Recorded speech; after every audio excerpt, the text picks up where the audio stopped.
Good morning student. Welcome in online classes of business study class 11th. Today we'll start a new chapter small business. So small business ये जो हमारा आज का नया chapter है इसका मीनिंग है a business which start with low amount और कैपिटल। नाम से ही क्लियर है कि ऐसे बिजनेस जो बहुत ही स्मॉल कैपिटल्स में बहुत ही कम पैसे में स्टार्ट होते हैं उनको हम स्मॉल बिजनेस कहते हैं। MSMED एक्ट 2006 गवर्नमेंट ने एक एक्ट बनाया था, micro small medium enterprise development act 2006। इस एक्ट के अकॉर्डिंग गवर्नमेंट ने स्मॉल बिजनेस को कैटेगराइज करा 3 पार्ट में, micro small and medium.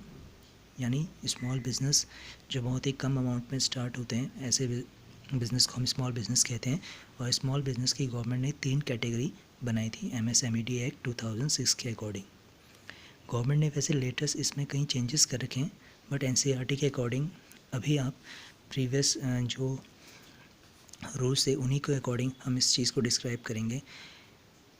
Classification of MSME means MSMED act 2006 के अकॉर्डिंग जो गवर्नमेंट ने क्लासीफाई किया था माइक्रो स्मॉल मीडियम को, उसमें 2 पार्ट्स में डिवाइड किया गया, मैन्युफैक्चरिंग इंटरप्राइज और सर्विस। यानी मैन्युफैक्चरिंग इंटरप्राइज ऐसे बिजनेस जो गुड्स क्रिएट करते हैं, गुड्स में डील करते हैं। सर्विस इंटरप्राइज जो सर्विस में। इन बिज़नेस को स्टार्ट करने में हमें अपनी कैपिटल इन्वेस्ट करनी होती है, तो उस कैपिटल के अकॉर्डिंग ही कि कितना हमने स्टार्ट करने में कितना पैसा हमने उस पर बिज़नेस में लगाया है, उसी के अकॉर्डिंग ये 3 कैटेगरी में इसको डिफ्रेंशिएट किया गया है। 25 लाख अगर कोई बिज़नेस मैन्युफैक्चरिंग बिज़नेस 25 लाख में स्टार्ट हो रहा है तो उसे हम माइक्रो बिज़नेस कहते हैं। सेम वैसे ही अगर आप सर्विस सेक्टर में हैं, जैसे रेस्टोरेंट्स वगैरह, ट्रांसपोर्ट या फिर अदर कोई फैसिलिटीज़ हैं, उसमें अगर आप बिज़नेस स्टार्ट करते हैं और आपके बिज़नेस स्टार्ट करने में 10 लाख रुपए इन्वेस्ट होते हैं तो आपकी बिज़नेस को भी माइक्रो बिज़नेस कहा जाएगा। देन स्मॉल, अगर स्टार्ट करने के लिए मैन्युफैक्चरिंग बिज़नेस को स्टार्ट करने के लिए 5 लाख 25 लाख या 50 लाख रुपीज़ अगर आपके लगते हैं, 5 करोड़ रुपए आपके स्मॉल बिज़नेस पे लगते हैं तो उस बिज़नेस को स्मॉल बिज़नेस कहा जाता है। ये याद रखिएगा कि स्मॉल बिज़नेस और स्मॉल एंटरप्राइज में डिफरेंस है। स्मॉल बिज़नेस जो आपका टॉपिक है वो पूरा ब्रॉड कॉन्सेप्ट है, उसमें सभी आते हैं। यहाँ इस स्मॉल का मीन्स स्मॉल एंटरप्राइज है।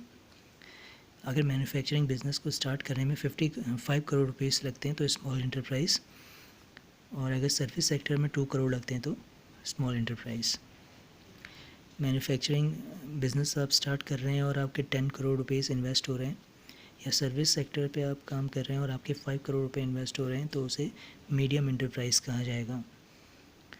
तो माइक्रो के लिए लिमिट जो है वो मैन्युफैक्चरिंग में 25 लाख और सर्विस में 10 लाख।